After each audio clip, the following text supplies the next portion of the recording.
Bismillahirrahmanirrahim. Assalamualaikum warahmatullahi wabarakatuh.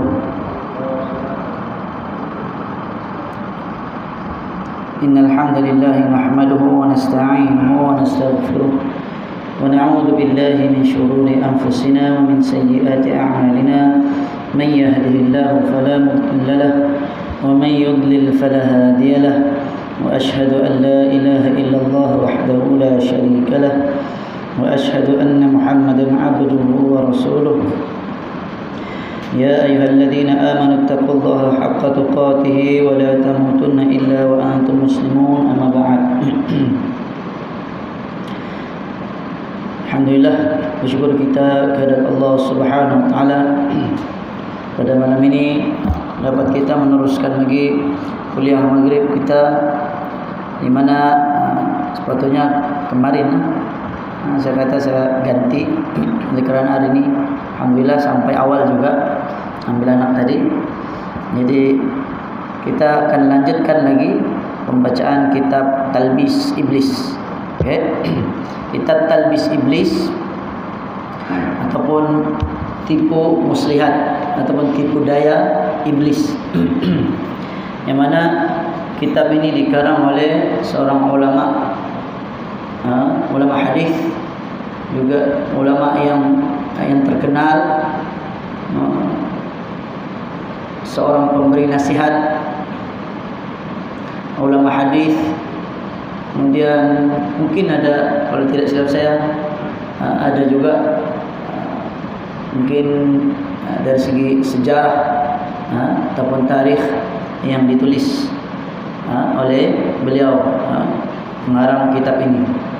Dan beliau juga pernah meringkaskan kitab Ihya Ulumuddin. Kemudian daripada kitab beliau itu diringkaskan lagi pula oleh ulama lain, yaitu Ibnu Qudamah, Al-Imam Ibnu Qudamah Al-Maqdisi, dengan memberi judul Minhajul Qasidin. Okay. Itu diantara menunjukkan bahawa Al-Imam Ibnul Jauzi seorang yang ulama hadis. Mungkin ulama hadis ni sebagian orang nampak dia banyak mengkritik, tapi sebenarnya dalam dia mengkritik, tapi dia menyediakan ataupun memberikan solusi.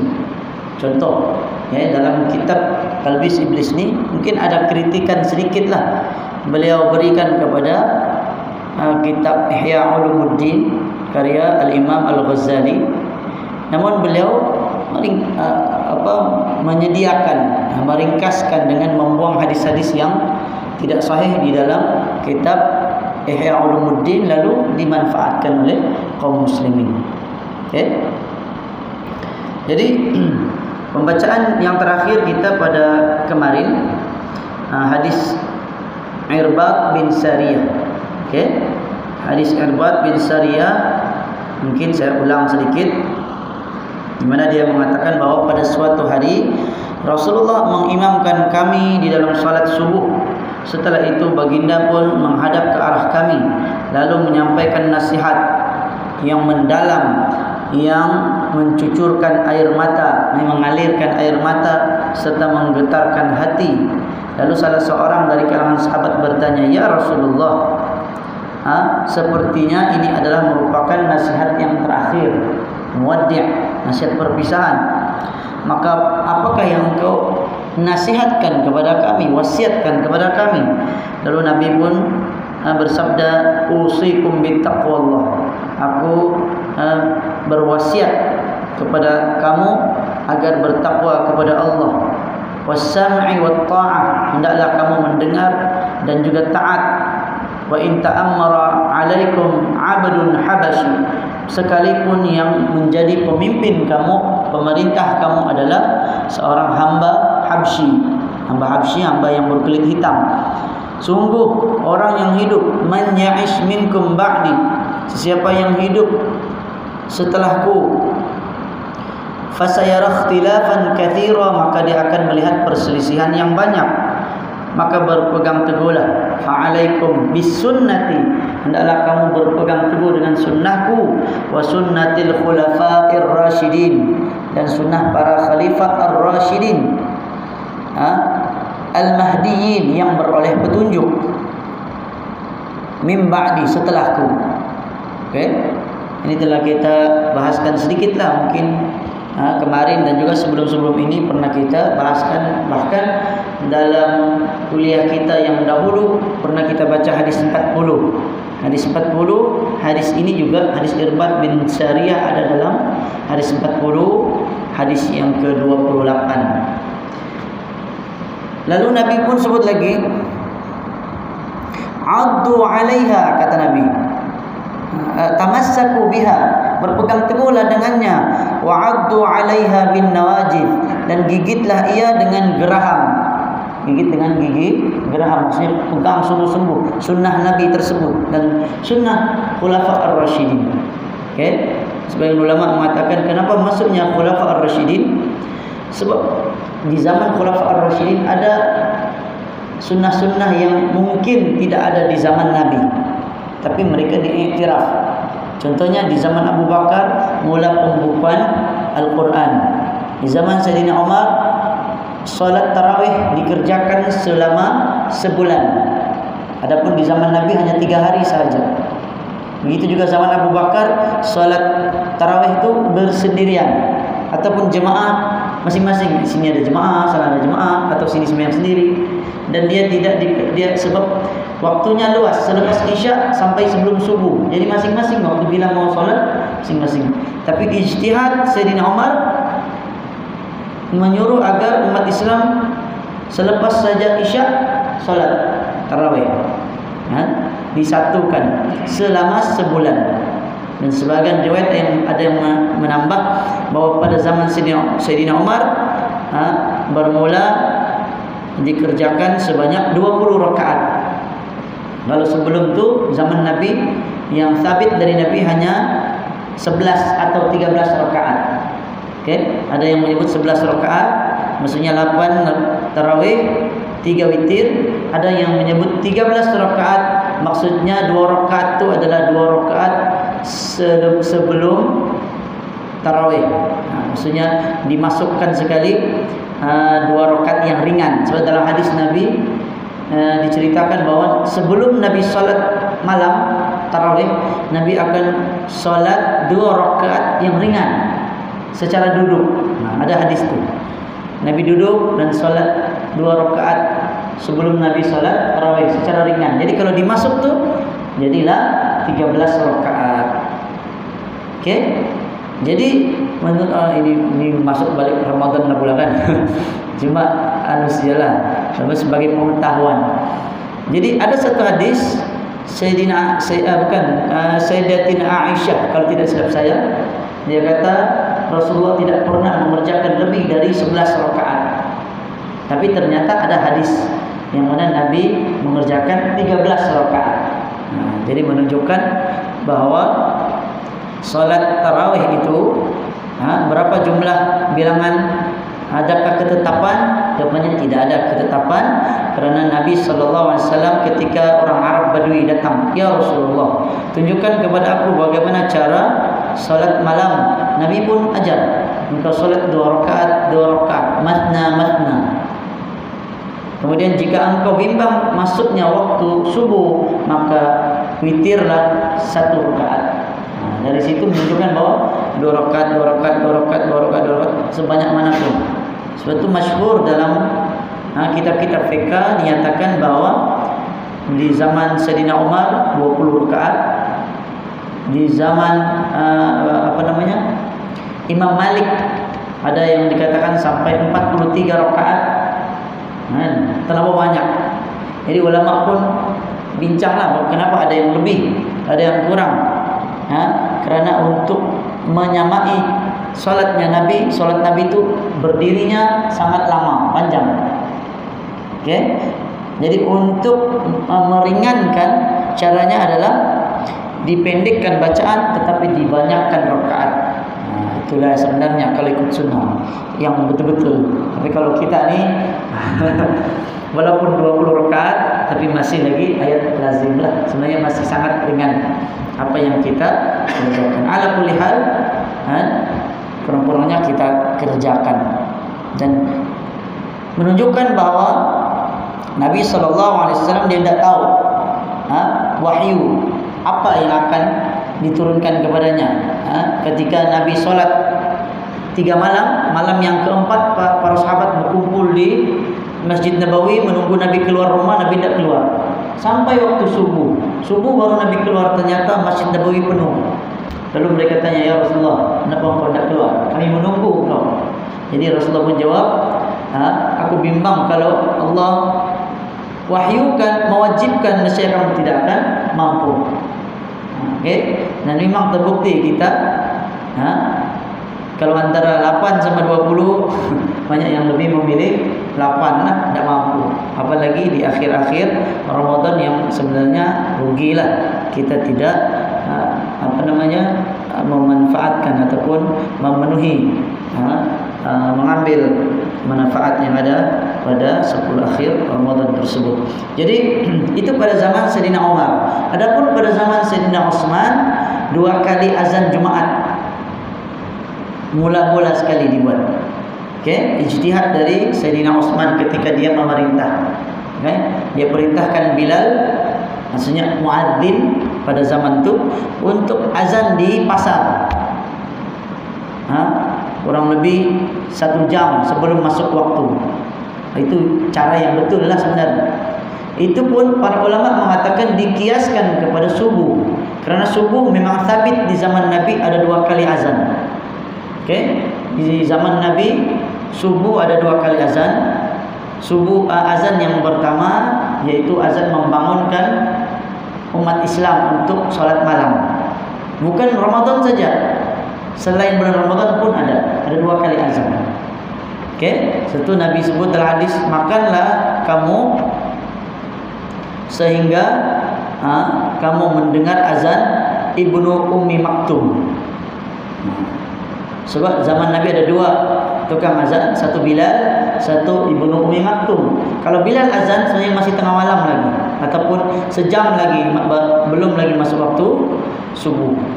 Jadi bila Ibnu Ummi Maktum ni dia buta dan dia memang akan tanya orang yang boleh melihat di ufuk, nampak cahaya fajar shadiq, tanda masuk waktu subuh. Bila sudah nampak kelihatan, dia tanya orang, sudah nampak? Okey, nampak sudah. Dia pun naik di menara ataupun di tempat yang tinggi, lalu dia azan. Itu azan Ibnu Ummi Maktum. Okey. Jadi subuh memang 2 kali. Jadi ijtihad dari Sayyidina Utsman menyuruh agar Jumaat ni, kerana zaman tu umat Islam semakin ramai. Jadi masa tu belum ada mikrofon. Jadi macam mana cara memanggil supaya tidak ada yang terlambat datang ke masjid? Maka diperintahkanlah Bilal ataupun tukang azan pergi ke pasar azan. Kemudian apabila masuk waktu baru azan di masjid. Itu pada zaman Sayyidina Utsman. Okey. Jadi menunjukkan bahawa pada zaman Khulafaur Rasyidin Sayyidina Ali, saya nak pasti apa perkara yang mungkin yang tidak ada di zaman Nabi. Tapi kalau yang Abu Bakar, Umar, Uthman memang ada, jelas, dan sering diulang-ulang ataupun di dalam kitab-kitab hadis maupun kitab fiqh. Bahkan Sayyidina Umar dia sendiri sebut. Sayyidina Umar sebut ketika selesai solat tarawih, lalu dia pun kata, ni'matu hadhil bid'ah. Dia kata bid'ah yang sebaik-baiknya adalah inilah. Maksudnya salat tarawih secara berjamaah. Tapi itu kata para ulama bukanlah bid'ah dari sudut istilah. Bid'ah hanya dari sudut bahasa, kerana zaman Nabi juga ada tarawih. Zaman Nabi juga dilakukan secara berjamaah. Bisanya apa? Sayyidina Umar perintahkan 1 bulan penuh. Zaman Nabi hanya 3 malam sahaja. Kan Nabi kata, aku bimbang kalau wahyu diturunkan mewajibkan, nescaya kamu tidak akan mampu. Jadi zaman Sayyidina Umar, Rasulullah sudah wafat, maka wahyu sudah lengkap. Wahyu telah pun selesai. Allah berfirman, "Al-yawma akmaltu lakum dinakum wa atmamtu 'alaikum ni'mati wa raditu lakumul Islam dinan." Hari ini aku telah sempurnakan agama kamu, aku telah cukupkan nikmatku kepada kamu, dan aku redha agama Islam adalah agama bagi kamu.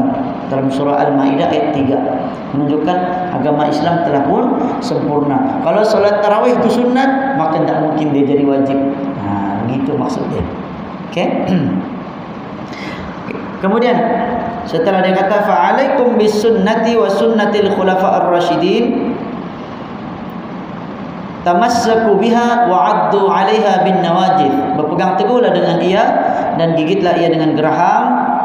Lalu disebut wa iyyakum wa muhdatsatil umur, hati-hati, jaga-jaga kamu daripada perkara yang diada-adakan, perkara yang direka, maksudnya di dalam perkara agama.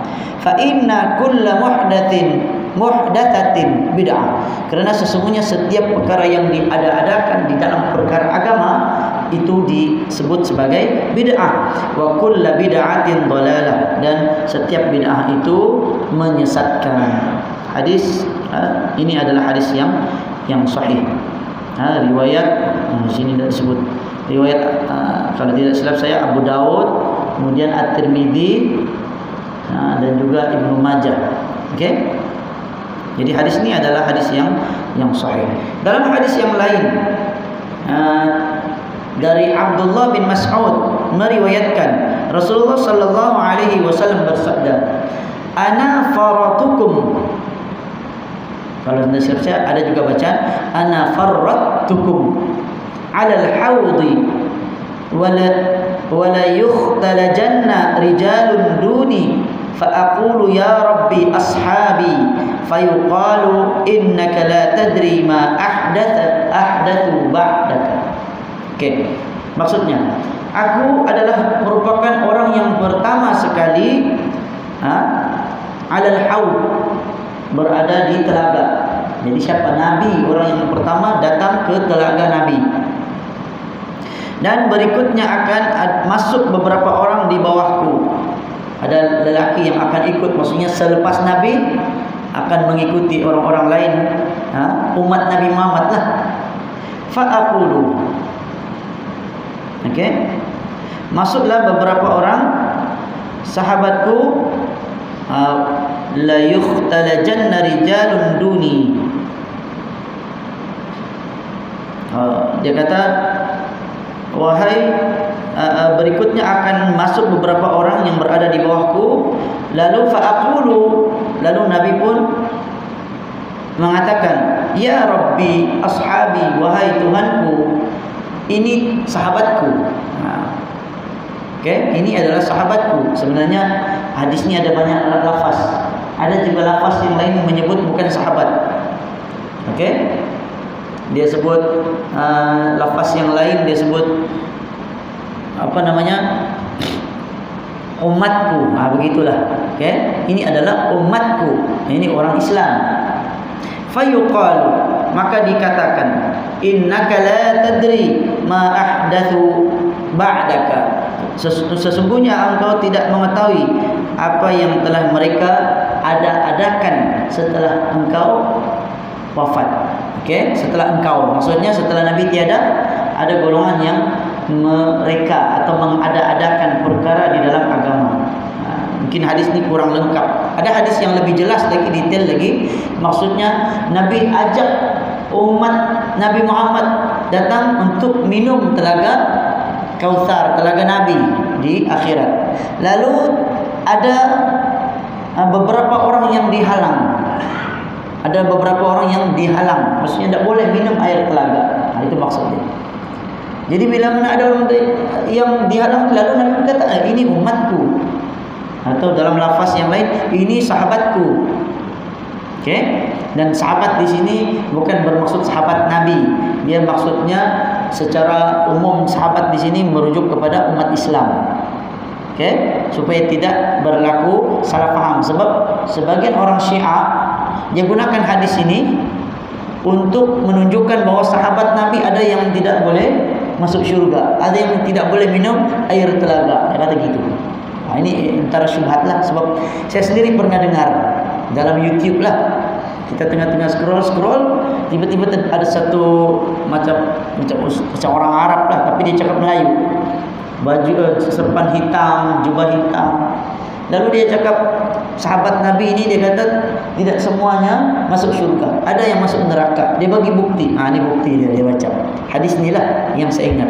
Lalu saya pun semak lah beberapa, saya cari, rupanya salah satu di antara syubhat orang-orang Syiah ni ialah dia gunakan hadis ini untuk mengkafirkan sebagian para sahabat Nabi. Sedangkan prinsip ahli sunnah wal jamaah jelas bahawa para sahabat Nabi, yang betul-betul sahabat Nabi, sebagaimana ucapan para ulama yang terkenal, as-sahabatu kulluhum udul. Para sahabat itu semua mereka adalah adil. Kalaupun ada kesalahan-kesalahan maka tertutupi kerana jasa mereka. Kerana mereka inilah orang yang mula-mula sekali memeluk agama Islam. Sebagaimana firman Allah, was-sabiqunal awwaluna minal muhajirin wal ansar walladzina ittaba'uuhum bi ihsan radhiyallahu anhum wa radu anhu. Surah At-Taubah ayat 100. Orang yang as-sabiqun, yang terdahulu, lebih yang terawal, wal awwalun, samalah orang-orang yang awal-awal, yang mula-mula sekali memeluk agama Islam. Ini siapa dia? Para sahabat. Minal muhajirin, dari kalangan orang muhajirin, ini orang Mekah. Wal ansar, dari kalangan orang Madinah. Jadi sahabat Nabi yang memeluk Islam, yang mula-mula sekali, ya, kalangan muhajirin dan ansar, jadi tidak terkecuali. Bahkan disebut lagi minal muhajirin wal ansar walladzina ittaba'uuhum, dan juga orang-orang yang mengikuti mereka. Jadi bila orang yang mengikuti mereka ini tidak terhad pada zaman, termasuk kita, mudah-mudahan kita niat agar mengikuti jejak langkah Nabi dan juga para sahabat Nabi dalam berpegang di dalam agama ataupun dalam memikul syariat ini. Jadi Allah kata apa? Radhiyallahu anhum wa radu an. Mereka redha kepada Allah, Allah juga redha kepada mereka. Sebetulnya setiap kali kita menyebut nama sahabat, kita akan doakan radhiyallahu anhu untuk seorang. Kalau perempuan, radhiyallahu anha. Kalau dua orang, contohnya Abdullah bin Umar, anak kepada Sayyidina Umar, dua-dua Islam, maka kita sebut radhiyallahu anhuma. Tapi kalau kita sebut ramai sahabat, radhiyallahu anhum. Itu semua kembali kepada ilmu bahasa Arab lah. Okey. Jadi yang jelas bahawa Nabi SAW kata, wahai Tuhanku, ini adalah umatku. Dalam riwayat yang lain, dalam riwayat sebahagian riwayat disebut sahabatku. Okey. Dan dia tidak, maksudnya bukan bermaksud para sahabat Nabi yang betul-betul sahabat. Sebab kembali kepada istilah sahabat, sahabat Nabi ialah orang yang bertemu dengan Nabi, beriman dengan apa yang dibawa, yang diajarkan oleh Nabi, dan wafat dalam keadaan beriman dengan ajaran Nabi. Itu maksud sahabat. Ada juga zaman Nabi yang mungkin dia masuk Islam, lepas Nabi wafat dia murtad, maka para ulama keluarkan itu dari definisi sahabat. Orang yang murtad setelah Nabi wafat, maka dia bukan lagi dikategorikan sebagai sahabat. Okey. Jadi lalu dikatakan, jadi dikatakan ini sama ada Allah ataupun mungkin malaikat lah yang akan kata kepada Nabi Muhammad bahawa sesungguhnya engkau tidak tahu apa yang telah diada-adakan, yang telah direka-reka oleh mereka setelah engkau tiada. Maksudnya setelah engkau wafat, ada golongan yang mereka-reka di dalam agama. Jadi dari sudut agama mereka cipta tambahan di dalam ajaran agama Islam. Okey, contohnya dari sudut akidah, kepercayaan. Okey. dan termasuk juga amalan perbuatan yang mana jauh daripada apa yang diajarkan oleh Rasulullah sallallahu alaihi wasallam. Hadis riwayat Bukhari dan Muslim. Sufyan Ats-Tsauri meriwayatkan, dia berkata, jadi yang kita baca ni sekarang sebenarnya adalah bab yang kedua. Bab yang kedua tajuknya kecaman terhadap bid'ah serta ahlinya, maksudnya pelaku bid'ah. Jadi sebab tu ada banyak hadis-hadis yang menyebutkan tentang orang yang melakukan bid'ah. Nanti selepas ni ada pengarang kitab ini akan membawakan siapa di ahli-ahli bid'ah. Ada nama-nama kumpulan-kumpulannya. Okey. Sufyan Ats-Tsauri meriwayatkan, dia berkata, bid'ah itu lebih dicintai iblis ketimbang maksiat. Bahasa sekarang ketimbang, maksudnya berbanding maksiatlah. Bid'ah itu lebih dicintai oleh iblis, ini syaitan, berbanding dengan maksiat. Maksiat itu dapat diampunkan, sedang bid'ah tidak dapat diampunkan, tidak dapat diampuni. Okey, maksudnya apa? Bid'ah disukai oleh iblis sebab bid'ah ni pelaku bid'ah dia berasa yakin bahawa apa yang dia lakukan tu adalah bukan bid'ah. Itu maksudnya. Adapun ahli maksiat, dia buat maksiat dan dia tahu yang dia buat tu maksiat. Faham tak tidak? Okay? Orang yang contohnya orang yang sesat, contohnya pengikut ayah bin. Ini bagi contoh golongan yang ikut ayah bin yang jelas ni. Memang bukan jadi bid'ah ni, kafir kan. Dia menganggap ini adalah ajaran yang betul. Dia tidak menganggap salah sama sekali. Beza dengan orang yang buat dosa maksiat. Dia tahu dia buat dosa. Jadi apa natijahnya? Yang pertama, dia tidak akan bertaubat sebab dia tahu sangkaan dia buat itu betul dan dia akan teruskan. Beza dengan ahli maksiat, dia tahu dia buat dosa dan dia dalam hatinya memang dia tidak mau buat, cuma ialah dia terbuat ataupun sudah terbiasa dalam keinginan dia, suatu hari saya akan tinggalkan. Ataupun dia menyesal setelah dia lakukan, dia berazam untuk meninggalkan perbuatannya. Itu beza ahli bid'ah dan ahli maksiat.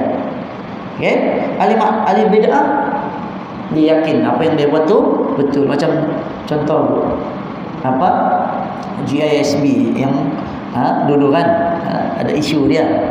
Jadi pengikut dia ingat betul semua.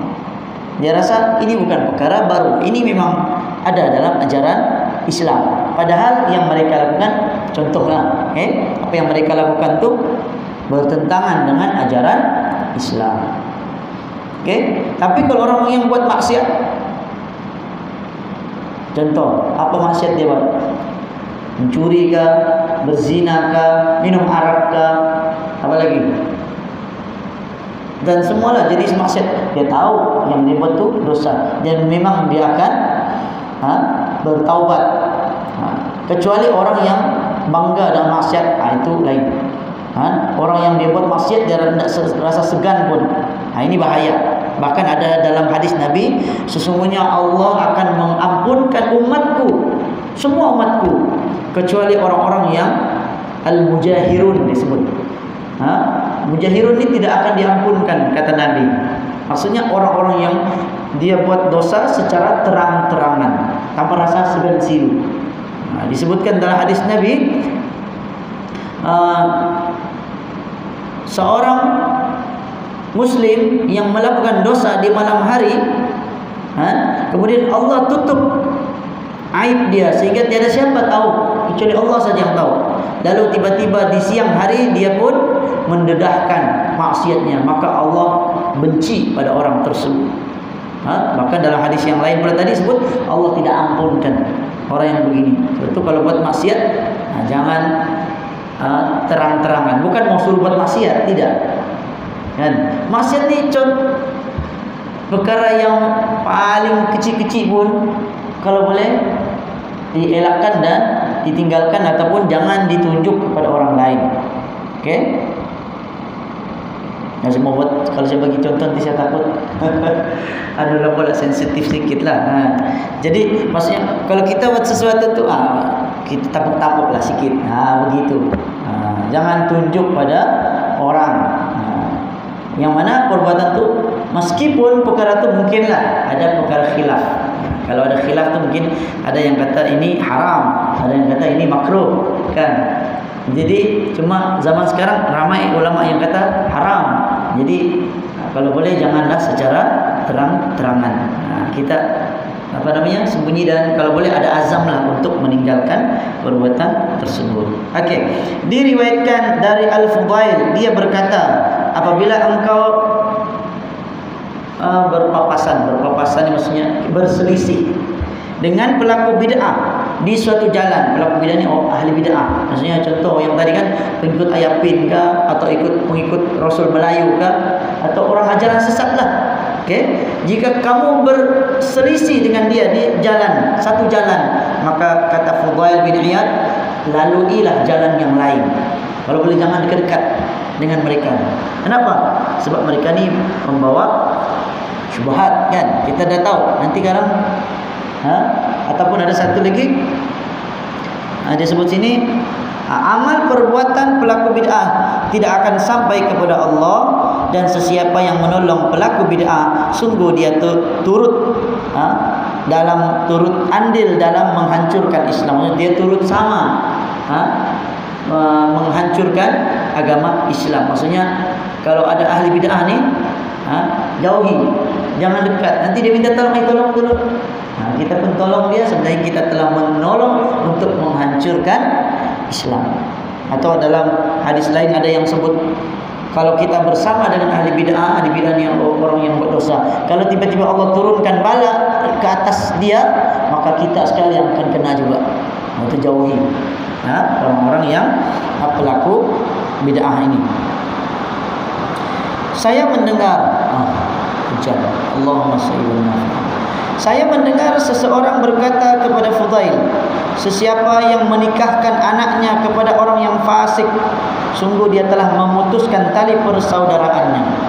Jadi maksud fasik di sini dia merujuk kepada ahli bid'ah tadi. Okey? Dia kawinkan dengan orang yang sesat, maka seolah-olah dia memutuskan tali persaudaraan. Fudail berkata kepada orang itu, sesiapa yang menikahkan anaknya kepada pelaku bid'ah, sungguh dia telah memutuskan tali persaudaraan. Sesiapa yang duduk bersama pelaku bid'ah, dia tidak akan memperolehi hikmah. Dan apabila Allah mengetahui bahawa seseorang membenci pelaku bid'ah, maka aku berharap semoga Allah akan mengampunkan segala kesalahannya. Okey, Fudail bin Iyad ni ulama, kalau tidak silap saya di zaman tabi'in. Okey, Fudail bin Iyad ni dikatakan beliau ni asalnya dia pencuri kan, kalau tidak silap saya. Tapi lepas tu dia bertaubat dan dia jadi seorang ulama yang besar. Dan riwayat dia diterima sebab orang yang bertaubat kan, maka segala dosanya diampunkan. Kemudian dia menjadi ulama, dia telah meninggalkan semua dosa-dosanya yang lalu. Lalu dia menjadi seorang ulama yang besar, maka diambil dia punya ilmu dia.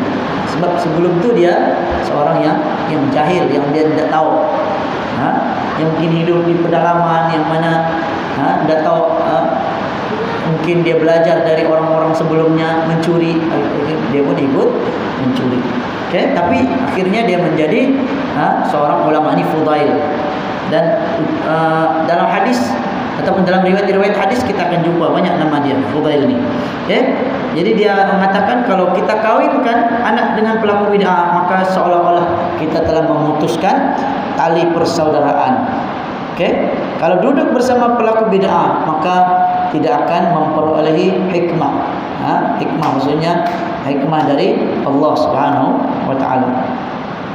Dan kalau Allah mengetahui bahawa seseorang itu membenci pelaku bid'ah, maka kata Fudail, aku berharap agar Allah ampunkan segala dosanya, segala kesalahannya. Sebab apa?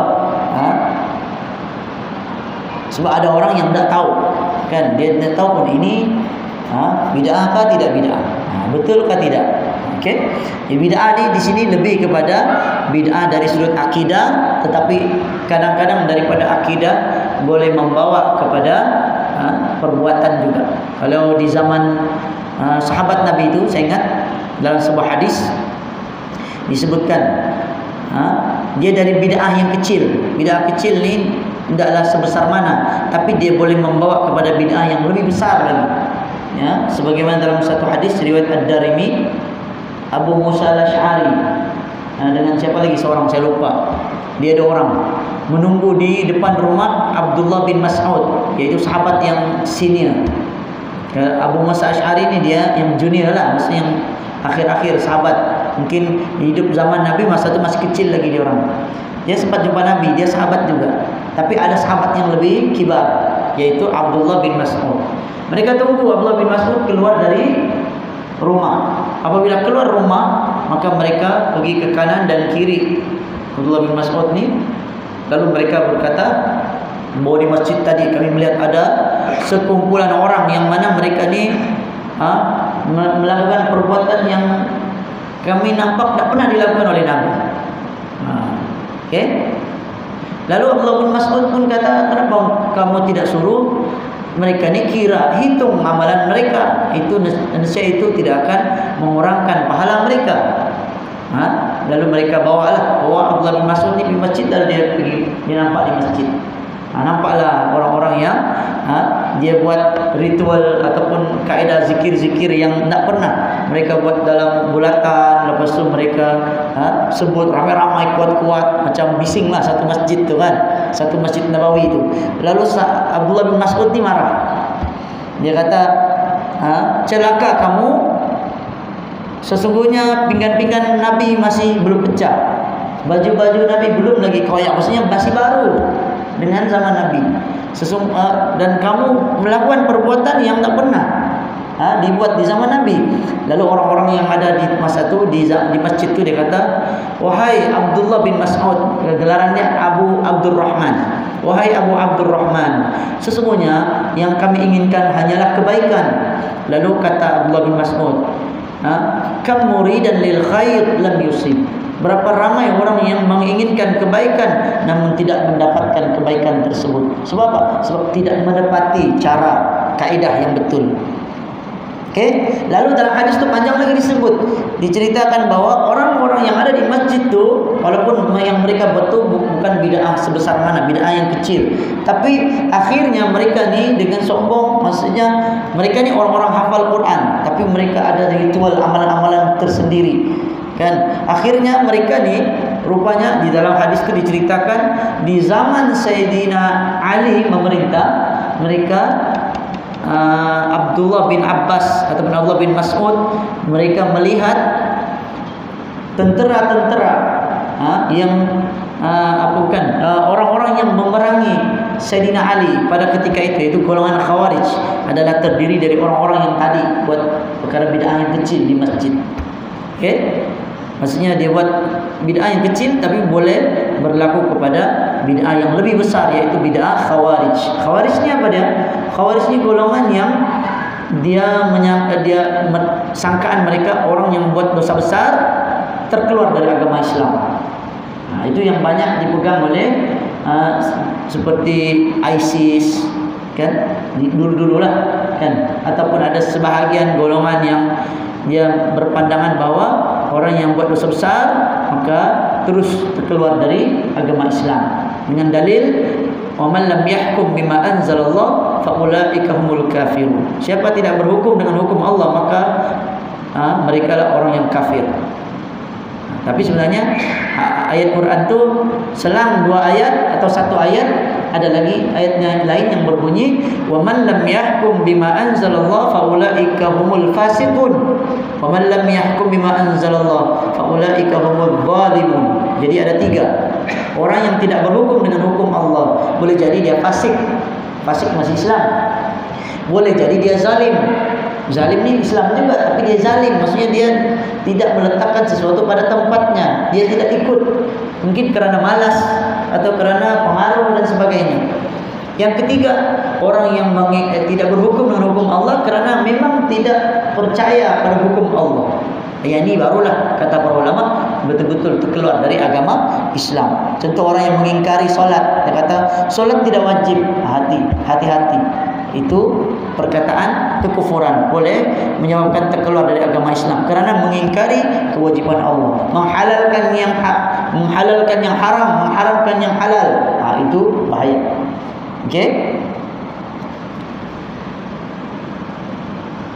Okey. Terus seterusnya Ibnul Jauzi berkata, sebagai pernyataan ini diriwayatkan secara marfu'. Diriwayatkan dari Aisyah radhiyallahu anha, dia berkata, Rasulullah sallallahu alaihi wasallam satu saya baca, bersabda, man waqqara sahiba bid'atin faqad a'ana ala hadamil Islam. Dalam hadis yang marfu dari Aisyah, Rasulullah bersabda, sesiapa yang menghormati pelaku bid'ah, maka sesungguhnya dia telah ikut turut dalam meruntuhkan atau menghancurkan Islam. Riwayat Hasan insyaallah. Dia sebutlah dalam Mutakaki ni, dia sebut insyaallah dari Hasan. Cuma maksudnya adalah hadis yang menyebutkan bahawa yang orang yang hormat pada sahibah bid'ah, pelaku bid'ah. Pelaku bid'ah ni tadi apa dia? Orang yang dia mereka-reka perkara kepercayaan di dalam agama ni, pada kepercayaan yang lain daripada apa yang diajarkan oleh agama Islam. Contohnya Syiah. Syiah jelas adalah pelaku bid'ah kerana mereka menambah-nambah dalam keyakinan, prinsip. Mereka kata contohnya Quran kita tidak lengkap. Mereka kata bahawa Quran sebenarnya ada pada Imam Mahdi. Kemudian mereka kata bahawa sahabat Nabi ada yang keluar dari agama Islam setelah Nabi wafat. Ini golongan Syiah.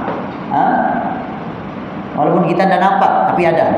Syiah ni dia biasa di IPT, di universiti ada. Saya pernah dulu di sekolah lah, kan. Kita ajar.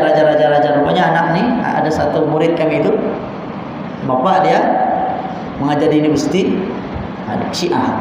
Dia datanglah jumpa saya masa ambil buku rekod. Dia pun tanya, dia beritahu, dia cuba jelaskanlah. Dia kata Syiah ni tidak beza sangat. Dia kata perbezaan Syiah dengan Ahli Sunnah macam mazhab Syafi'i dan mazhab Maliki. Itulah dia cuba tarik kita. Dia kata kalau mau lebih jelas datang pergi Iran. Dia kata kita tengok di sana, pergi Iran tengok sana supaya kita ambil pun. Terus dia ajak bawa pergi sana lagi. Jadi kita pun tahulah sudah. Kita pun tunjuk. Kita kebetulan ada masa tu ada brosur ataupun pamphlet daripada Jakim tentang kesesatan Syiah. Dia kata ini dah betul ni, dia cakap ini dah betul. Dia dah boleh terima, kan? Sebab mereka sudah membesar ataupun dia memang dari awal dia mengikuti ajaran Syiah. Kan Syiah ni dia ada taqiyah. Taqiyah ni berpura-pura. Kalau sama kita mungkin dia solat ikut kita. Kalau sama dia orang barulah keluar ke batu di depan. Kan? Kalau pernah nampak ada orang sembahyang sujud di atas batu, itu Syiah. Dia kata sujud di atas tanah Karbala, tanah yang paling suci. Bahkan dia kata kita sujud di atas sejadah ni bid'ah, dia kata. Orang Syiah kata. Padahal memang sabit di zaman Nabi sendiri pernah meletakkan kain kecil di tempat sujud Nabi, menunjukkan bahawa Nabi pun pernah pakai sejadah. Wallahu a'lam. Saya kira cukup dahulu. Nanti kita akan sambung lagi insyaallah pada minggu depan. Jadi seperti biasalah, hari Senin kitab Al-Adhkar dan juga mungkin Syama'il Muhammadiyah. Hari Selasa ni saya akan selang-selikan dengan bacaan hadis. Hari Rabu kita baca juga kita baca kitab Talbis Iblis ini. Wallahu a'lam. Aqulu qouli hadza wa astaghfirullahal azim wa lakum. Sallallahu ala nabiyina Muhammad wa ala alihi washabihi wasallam. Subhanakallahumma bihamdika asyhadu an la ilaha illa anta astaghfiruka wa atubu ilaik. Assalamualaikum warahmatullahi wabarakatuh.